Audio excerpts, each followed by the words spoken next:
I'm your girl, Nye. And I'm your girl, Rae. And this is Cuffed to the Culture, where we stay with hella opinions, hella intellect, hella laughs, and we're hella black. Go birthday, it's Rae's birthday, it's Rae's birthday. June 9th, the world was never the same. A queen was born, baby. I'm your girl, Nye. And I'm your girl, Rae. The birthday. Go birthday, go birthday, go birthday, go, go, go. And welcome back to Cuffed to the Culture, where we stay with hella opinions, hella intellect, hella laughs, and we're hella black with our hella Gemini queen. Happy birthday, girl. Yeah, thank you, queen. And today's an extra special episode because it's Gemini coded, a little chaotic, a lot of fun, and a little bit of drama. Because we are the drama. Speaking of the drama, we're going to come in hot with the Cardi B versus Latto debacle. And we're going to really get into all of that. Okay. And then we're going to put my king on trial. Well, Nye will. He's always innocent in my eyes. But we're going to do, is it black drama with a D or trauma with a T? Tyler Perry edition. Overall, we're going to play a lot of games. We're going to have some fun. We're going to be a little messy. And it's very much Rae coded, Gemini coded. So let's get into it. Let's get into it. Go birthday. Okay, so sister, let's start with the T. Okay, we got to come in hot. This Latto Cardi B drama. Okay. The girls are always fighting. Why are the girls always fighting? I literally feel like Janet Jackson and Why Did I Get Married Too? Fix it. Okay, so to set the scene, Cardi B had a call of hers leaked. She was talking to Ice Spice's manager, and she said, I'm going to show y'all I'm not Latto. I'm going to beat her the F up. Y'all think I'm Punk A Latto. And instead of Punk, she said Pussy. But, can't get us flagged on the tube and on the algorithm. So after the call audio got leaked, Cardi B went on Twitter and just said she was upset. She was heated. She wanted to apologize to Latto. And she said she was going to buy Latto a Birkin bag as an apology. Whatever, we'll get into reactions later. But following that, Latto kind of was doing small things that the blogs kind of thought she was coming at Cardi. So she was on stage and she kept saying P, when she was rapping. And people are like, is that a response? Is she responding? Whatever. She never really said much until her album that just came out, Big Mama. On the song Gimme That, she said, B said what, let's clock it. Really got an Hermes store in my closet. Talk about buy Big Mama a bag. Please, like my man ain't already bought it. Ate that up, Latto. You ate that up. So after to promote her album, she went on The Breakfast Club, right? So as she was getting into it, of course they asked her, was that line about Cardi like everyone thinks it is? How are you finally addressing it? She admitted it was. She said she got in the booth after the situation and just spoke on how she was feeling. Like, in Latto's perspective, Cardi did not reach out to apologize. She just went to the internet, made it public, and she never heard from her until like 2 or so months later. Following the interview, Cardi said she did. She called her sister, Brooklyn. She called her manager. She texted her. She was trying to reach out when she didn't hear back. That's why she posted the tweet. So I want to get into that. It's so many layers of it. There's the beef of it all, the apology, the disrespect. I just want to get into it now. Like, what is your initial thoughts when you saw it on your timeline? My initial thought was, how, Cardi, you may have been very much frustrated, very much mad. Why did that make you bring Latto into something that had nothing to do with her and bring her name up in the conversation that had nothing to do with her? That's where, to me, it is funny time. Like, you were being funny. And Latto was not involved in that conversation. Latto was not tag teaming her with you. You weren't beefed out with Latto. So saying that I'm not Punk A Latto, like, that is a bit much. And I don't understand how, like, that excuse doesn't make sense to me. Like, I was mad. Okay. Like, why does that make you bring up your friend in a negative light? So that means you thought that whole time, which, like, I don't know. I just think that's very weird. I really don't understand Cardi's perspective or how she's kind of standing on it. Because, Cardi, you were dead wrong. Like, there was no reason Latto should have gotten brought up in that situation at all. And even Cardi B's tweet where she said, I always wanted to make it right, but making it right looks different for the both of us. I wanted to connect with you, but you wanted to address it on your album. Personally, I don't think what Latto said was even that harsh. If we're thinking of hip hop as a sport, to me, that felt like a friendly jab. That felt like, stop talking about me. Like, you thought it was sweet. I'm going to address it on my album. But what Latto said was nothing in comparison to how low and dark Nicki Minaj and Cardi got. So I don't even think it resulted in all of that. I think Cardi B's response should have been, all right, girl, you got me. Like, haha, you got me. And that should have been the end of it. I think that's my take. I think so too. My thing is to what you were saying earlier. Why would you say that about your friend? That's really how you felt. Like, I get the heat of the moment and you just ranting Mhm. and raving, but for you to pull her name in it unprovoked, that tells me you had the feelings. You really thought you really do think Lotto is a punk or a PAB. So if you're my friend and you think that lowly of me, it will cause me to side eye more than like anything in the situation. I also don't like Cardi's initial apology talking about I'm gonna buy you a Birkin. Like, I felt like that was rude. That was like little girling her in a She sense. tried to Like, little sis her. I don't think she needs you to, like Lotto said, I don't need you to buy me a bag. I got money. And even if I did want to spend my money, my man could buy me a bag. Like, who are you, Yeah. girl? Like, we're peers in this game. Like, you know? Come on. So it was really disappointing. I'm hoping it's done now. I think there's a lot of Yeah. hurt between the two of them, and they just need to talk it out. I just have the conversation Yeah. and squash it. But all of this back and forth, like it is what it is. Cardi, you was wrong. She responded. Let's leave it there. I don't think we need to get in a booth again. I don't think there needs to be any more tweets. It just needs to be a private one-on-one conversation. I don't even understand why people are so confused why Latto addressed it in her song. That's what hip hop is. This is Yes, a beefs sport. going back and forth. It's a sport. And I don't think the jab she sent Cardi was so harsh that they can't come back from it. I mean, not to vindicate Nicki, but even with all the female rap unity and everybody, I like where we were trying to go, but it was always Mm, this is inevitable to me. Like, we're still in the same industry, and rap is a competitive sport. Like, yeah. at some point, we're hopping in the booth, we're throwing shades, we're throwing shots. We're seeing the girlies fall out in real time. You have Glow and Meg falling out now. Cardi and Lotto, Ice Spice, and everybody like JT and Carisha. It's Now it's that hard. That's Now that heartbreaking. one, I will say, of all the rap girlies falling out, I mean, of course, JT and Carisha also are a group. That one hit Yeah. me hard. I love the city. I wish JT was on spin that shit so bad. I think her flow would have been phenomenal on it. But I think they should just keep it as cute industry work friends Mm-hmm. and go on about their Keep it days because pushing. clearly you still think I'm a punk AB. Like, I'm stuck on that personally. We can't move past that. We We can't.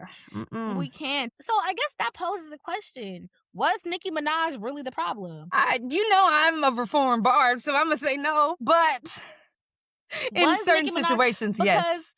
I mean, granted, I guess this beef all stems from Nicki Minaj in some way, shape, or form.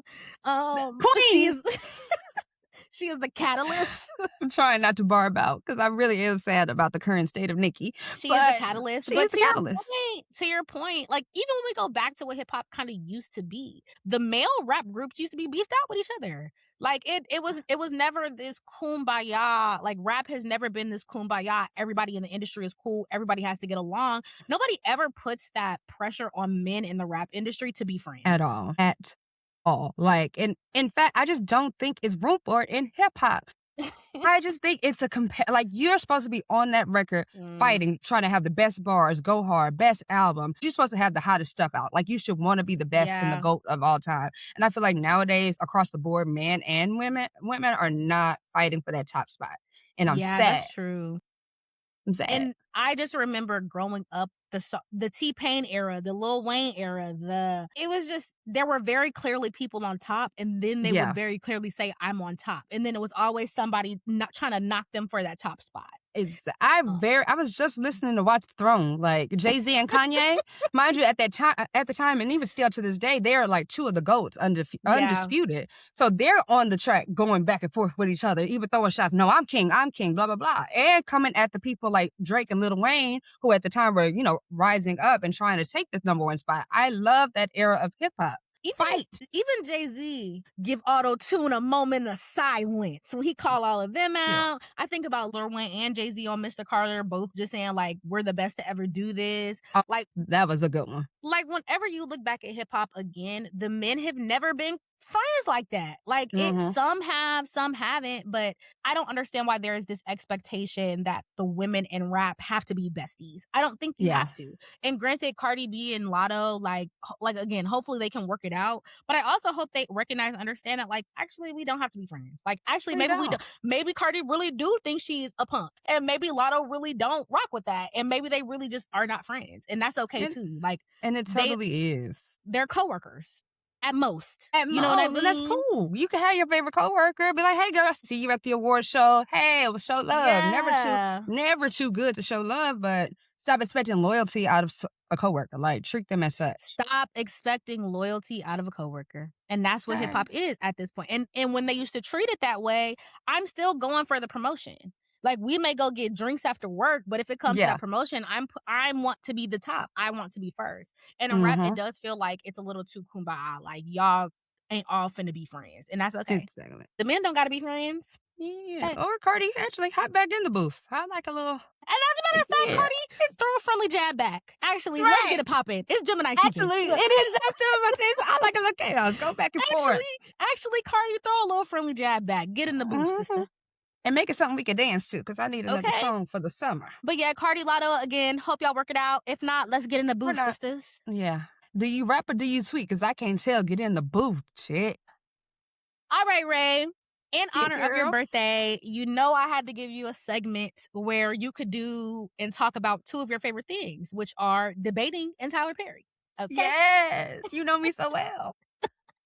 So, Cuff Click, welcome back to Cuff to the Culture, our marquee segment dedicated to the culture that raised us, shaped us, and continues to influence every single thing we do. And today, Tyler Yes. Perry has been summoned. Tyler, come to court. My client is getting off free. We are putting some of Tyler Perry's most memorable moments on trial to debate whether they are Black drama with a D, and that means bold, dramatic stories that spark real needed conversation, or Black trauma with a T. Stories that may be a bit dark and you may need to call your therapist for a comfort call after you have seen it. How this is going to work, I'm going to name a Tyler Perry movie and then present a specific scene or storyline as evidence for the court, which is the Cuff Click. And then, Ray, we will decide, was this a necessary dramatic moment, so Black drama with a D, or was this just too far, Black trauma with a T?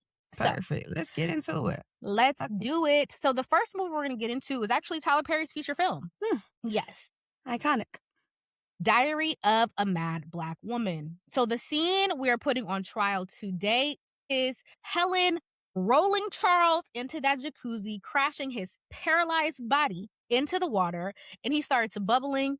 He almost drowns. Okay. Then she pulls him out of the tub. She sits him in front of her. Mind you, he hasn't eaten for a couple of days. So she's making him watch her eat her salad. And she kind of basically explains how his life has gone to shit because of all the decisions he's made. Now, to give context, in Diary of a Mad Black Woman, Helen and Charles are a married couple. She is a stay-at-home wife. She finds out that Charles has been cheating on her and he has an entire side family. He then proceeds to kick her out of their marital home, drag her out the house. Shamar Moore picks her up and takes her to Medea's house. And then she starts to love herself again. Then Charles gets shot and paralyzed. He is a lawyer. He didn't get one of his clients off, so the client shoots him. And so they are still legally married. And so now Helen steps in to take care of Charles. And that brings us up to the scene we're talking about today. So, Ray, is this Black drama with a D or Black trauma with a T? I'm going to say Black drama with a D. Okay. Absolutely. Like, yes, it was sad that he was shot and paralyzed. And I just feel like Helen got her lick back. I'm sorry. She just got her lick back. She didn't beat him up too bad. Like, I think when you think about all she had been through, 20 years of loving that man, supporting him, being a stay-at-home wife, not working, just making sure he was okay and taking care of the house, and having 2 miscarriages. And he never even said he was sorry. I love that. I love how Kimberly Elise delivered that line. So yeah, pushing him in the tub, he stank. He needs to take a bath. Letting him bubble up a little bit, just on the edge, just to put a little fear into him, sure. Christina's gone. Oops, guess what? Your little slut, in her words, left. She took all your money, cleared out the accounts. This is the woman you left me for. She didn't even care enough to make sure you was good. She took all the money, so Christina quit. All of this is the results of your actions. So I think Helen was justified. So drama, nothing was traumatic about it. Necessary. Agree. Wholeheartedly on this one. This is actually one of my favorite Tyler Perry movies, if not my favorite. One thing I would say about Tyler is when he gets the right actress, in my opinion, it really can humanize the role. And I think Kimberly Elise did just that as Helen. You felt her pain. You felt her sadness, right? Like, it was very sad. So yeah, I love female rage. So girl, he would have still been in that bathtub if it was me. But hey. Okay, sure would have been a little worse if it was me, but So yeah, I think that was black drama with a D. I think that movie was done very well. Now, what is black trauma with a T in Diary of a Mad Black Woman is Shamar Moore's wig. Why that was put in there? Why Shamar Moore even needed a wig in that? That added nothing to the character. it added some ruggedness. He was working at the steel mines or in the factory. Like, of course, in that day and age, a lot of them had cornrows. Shamar Moore is too pretty to be working at a factory. Like, he needed a little something to make him more rugged. But okay, it seems like we're in agreement on this one. Kimberly Elise's amazing acting chops made this movie black drama with a D and not black trauma with a T. She brought so much life and humanity into this role. Our next scene is from For Colored Girls. Tyler, you are on trial. But Ray, I'm gonna let you do this one because I know you love For Colored Girls. Yes, I'm smiling, cuff click. I'm just literally smiling because I did For Colored Girls the play in high school, so it's very near and dear to my heart. And your drama teacher needs to be right up here with Tyler Perry on trial. Not too much on my girl J Rose. Hey girl, if you listening, because like what y'all be doing For Colored Girls in high school? We were young, hungry kids. We wanted to act. We wanted to emote. Actually, I think out of all the shows we did, For Colored Girls is bad, yes. But I will say what was a little bit worse was doing The Color Purple, the musical, with all the Suge Avery push the button gyrating that goes on. But we was turned. We was good. So it worked out. For Colored Girls in high school is insane. Oh my goodness. But I say I know the play well, and I do think the creative liberties Tyler took in the movie were necessary. The scene we're putting on trial is when Jo, aka Janet Jackson, finds out she has HIV. She confronts her husband, Carl, Omari Hardwick, and Janet delivers that iconic line, "Oh, so you doing the bending." So in the movie, Janet Jackson's character is a high-power magazine editor. She's married to Omari Hardwick. He's been on the down low for a little bit. Unclear if he's closeted bi, gay. He's been sleeping with men, okay? She finds out, and it's confirmed when she goes to the doctor and comes back with the HIV positive test. That's when she confronts him.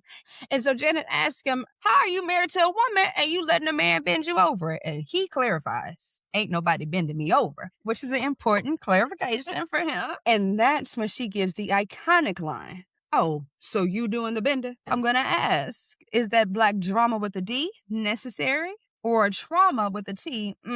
Tyler Perry, you went too far. I think that whole scene just makes me laugh now because Tyler, what? Why would you write that? Why wouldn't you write that?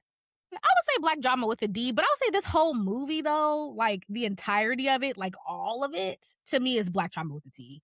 It's a lot. Granted, Tyler did not write this. It was a poem. It was a Broadway play, and then it was turned into a movie. So I can't really say he is the sole reason for the traumatic events that happened in the movie. But he wrote, "Oh, so you doing the bending?" So he wrote a lot of the other lines in the movie that made it black drama with a T for me. So I'll say this specific scene, black drama with a D, because I do think it's a necessary conversation. But I'll say black drama with a T for the whole movie because I can't watch that movie too many times. It's just a lot. Oh, yeah.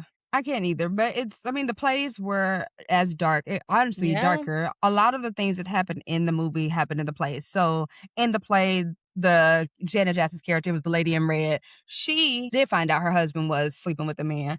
She didn't, of course, say, oh, so you doing the bending. But I thought that creative liberty was necessary because it modernized it for this day and time. The plays were written in like the 70s, I think 1975. So bring it to this day and age. Yes, if I find out my man is sleeping around, I want to ask questions. Are you doing the bending? What are you doing? I need details. You have to clarify if he's a top or not. That's what's important. Yes. It doesn't make a difference regardless, but I just need to know. Like, I just want to know. That line cracks me up. Are you giving black drama with a D or black drama Absolutely. with a T? Black drama with a D, of course. Necessary, provoking. It gets quoted to this day. Again, illuminating the things that need to be illuminated through a little bit of comedy. We had some heavy hitters in that. Janet Jackson, Felicia Rashad, Whoopi Goldberg. Help her! Help her! Sandy Newton. Wasn't that? Oh, yeah. Was that Tessa Thompson? Anika Noni Rose, Loretta Devine. That was actually a very stacked cast.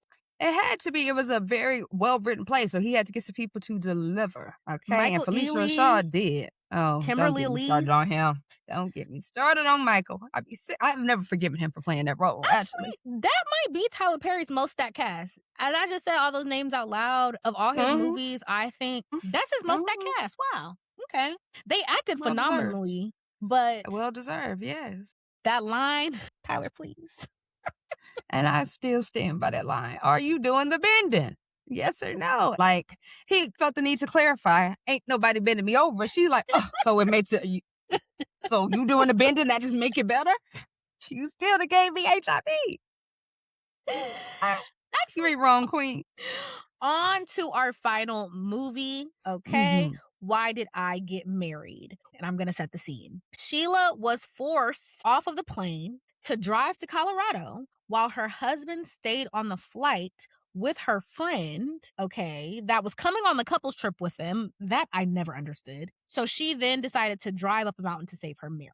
And then we're going to also look at scene 2, the infamous dinner scene where Mike spills everybody's business at the table, all the friends' business, after he's called out for cheating on Sheila with her friend that she brought on the trip. All right, so for context, these are 4 longtime couple friends who are married. They gather at a cabin where pretty much all of their tea is spilled. They're all kind of intertwined within each other's marriages because they're all friends. So, of course, they're sharing a lot of their business. There's the workaholic couple. Couples retreat. A wedding retreat. Couples retreat. Exactly. So there's a workaholic couple, then and that's Diane and Terry. There's a couple dealing with grief from the loss of their son. That's Patricia and Gavin. There's like a cheating kind of couple, which is Angela and Marcus. And then there's Sheila and Mike, who end up getting divorced because Mike is cheating on Sheila with her friend on the trip.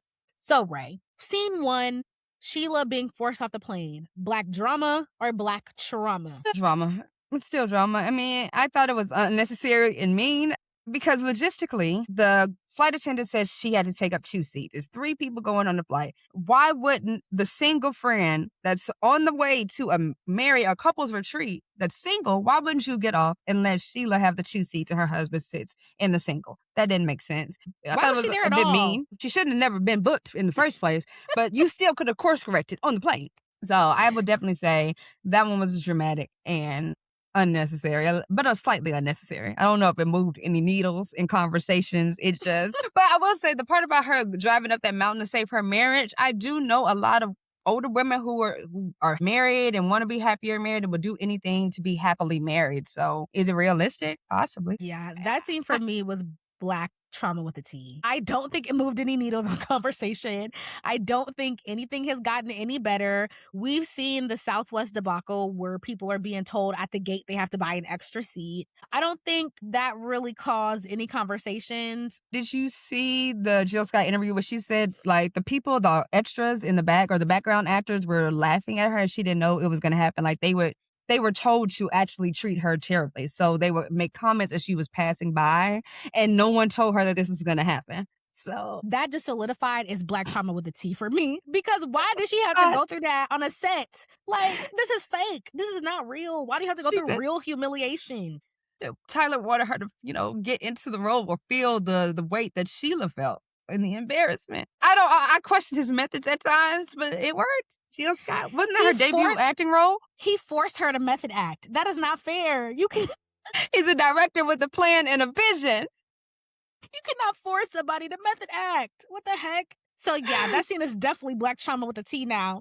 From Jill Scott's real experience to Sheila's experience on the movie, because I just think that was unnecessary. I feel like they could have gotten to her driving up the mountain by herself without the plane part.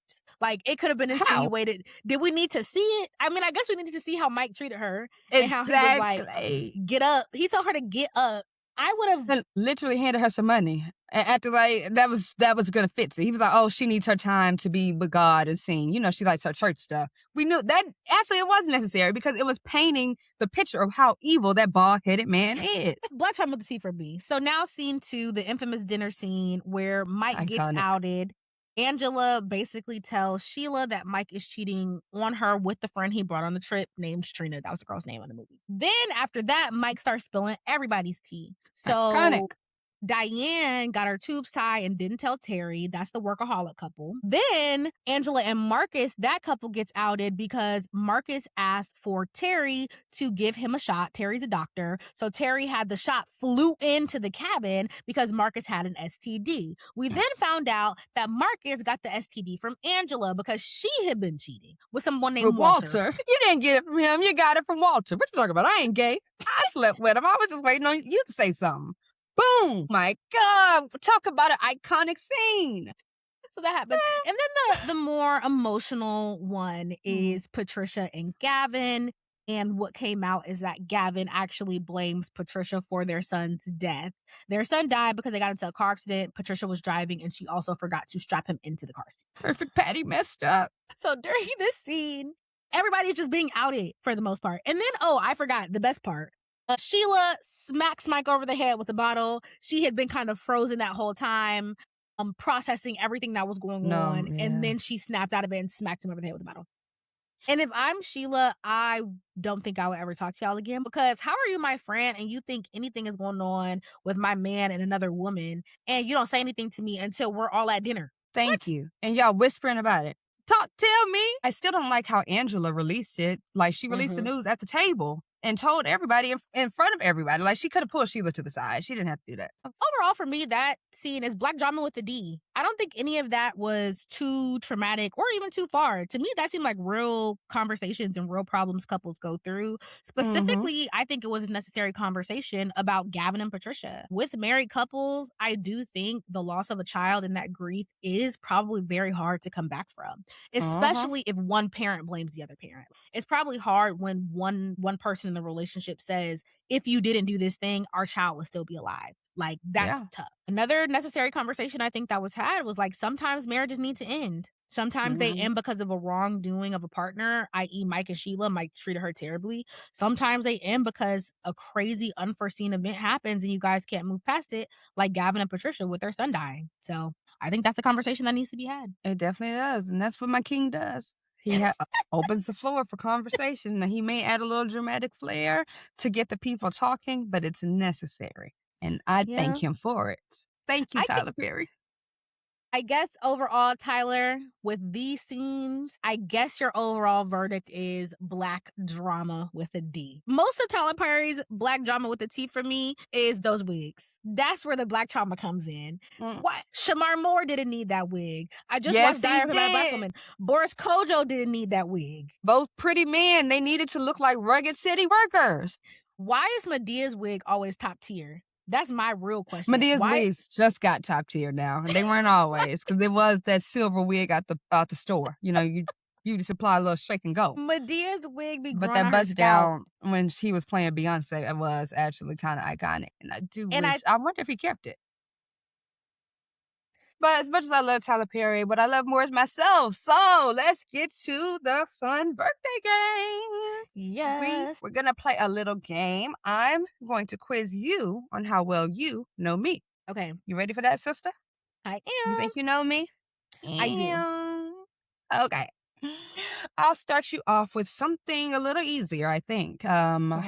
Who was my first concert? I actually don't know this one, but you always talk about going to Made in America. So I'm going to say that, but I think that's wrong. And unfortunately, it is wrong. My first concert was Chris Brown. It was the Fame Tour.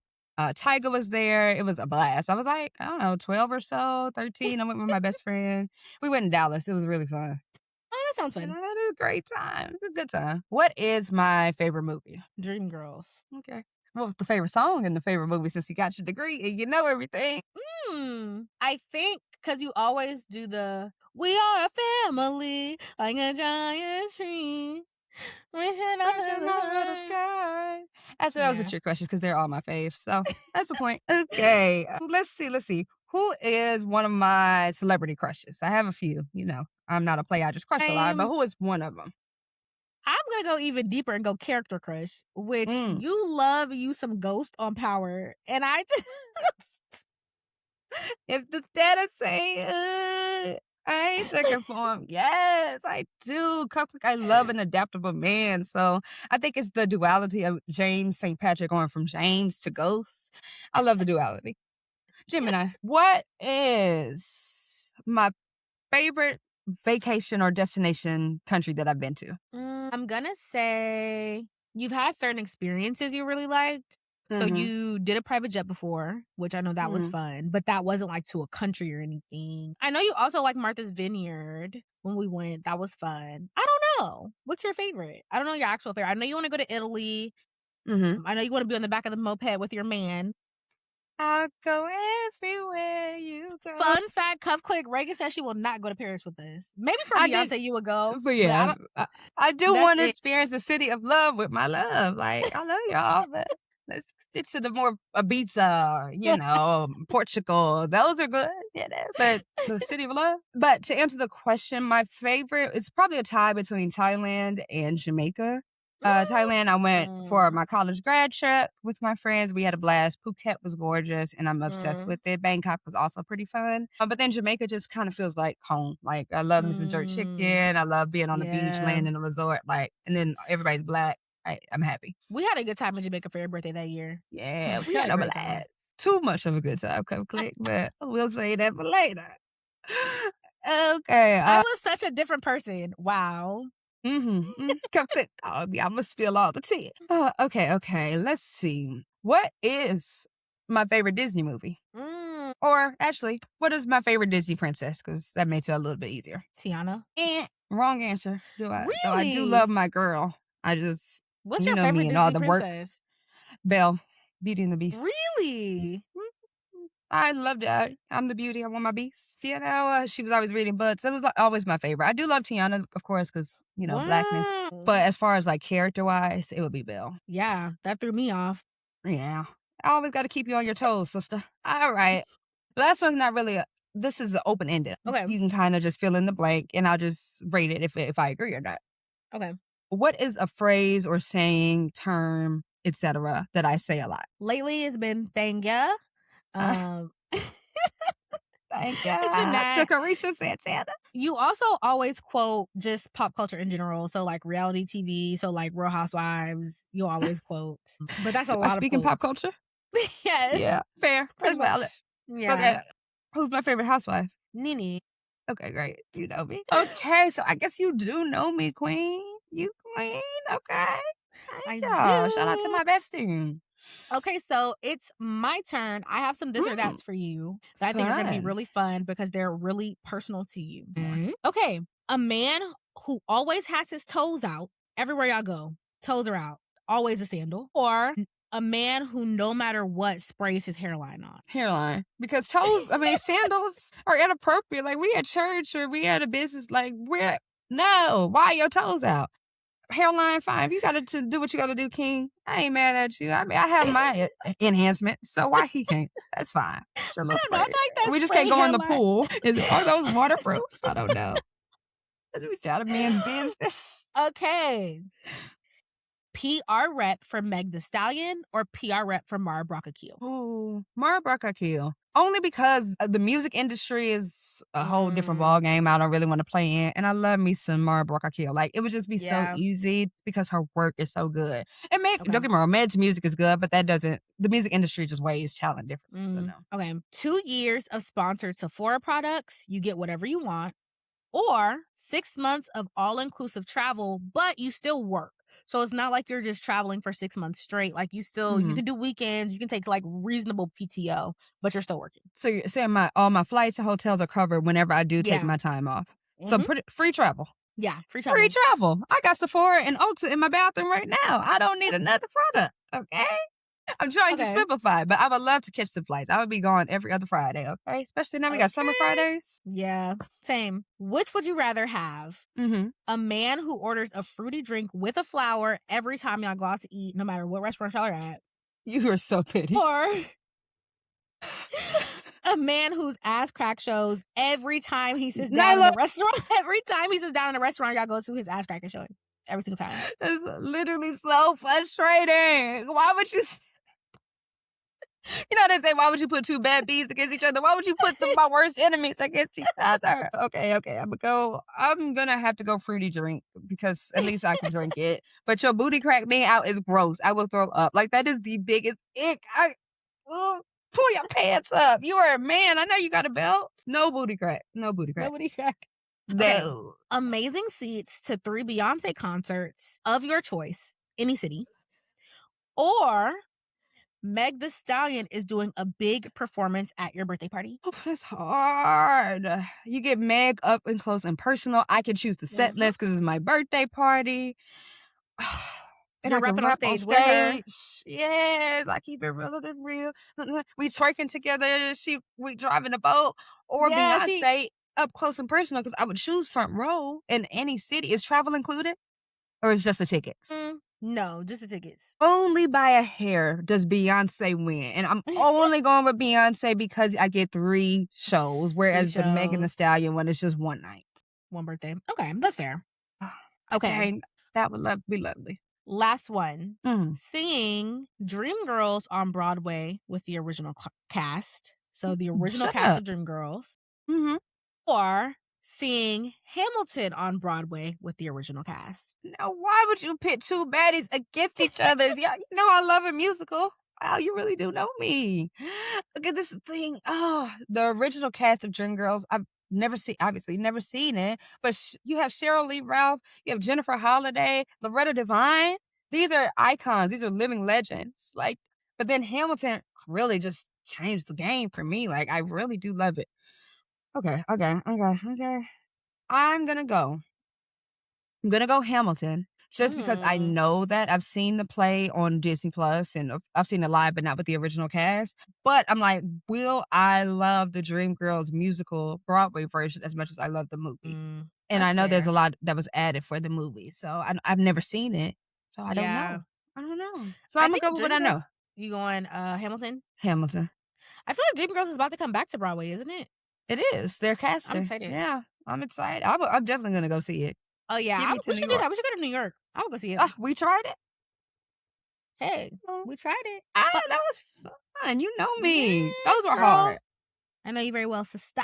But to close it out, we want to give a toast to you, my queen. I'm going to do one wish I have for you for the new year, and then I want you to tell me a birthday wish or tell Okay. Cupcake a birthday wish. I So see it. one wish I have for you in this new year of yours is I want you to be excited and ready and hope for how good it can get. Like sometimes I feel like you box your success in, and not that you don't let good things happen to you, but that you don't believe they will happen to you, and they will. So this year I just want you to focus on like calling into all the good things you want into your life and knowing you deserve them. But you don't know how good it can get, and it's about to get a million bajillion times better. Amen. Show me how good it can get. God. Come on. Amen. I love that. I received that for real.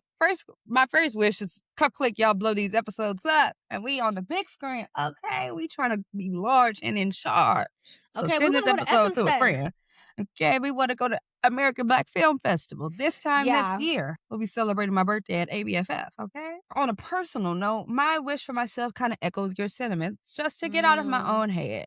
I think as a planner, as a public relations professional, whatever, I always have a contingency of what if things go wrong. But I also want to have the plan, put it to the side, and then just only focus on the best. So allowing my delulus to come true. Get out of my own way.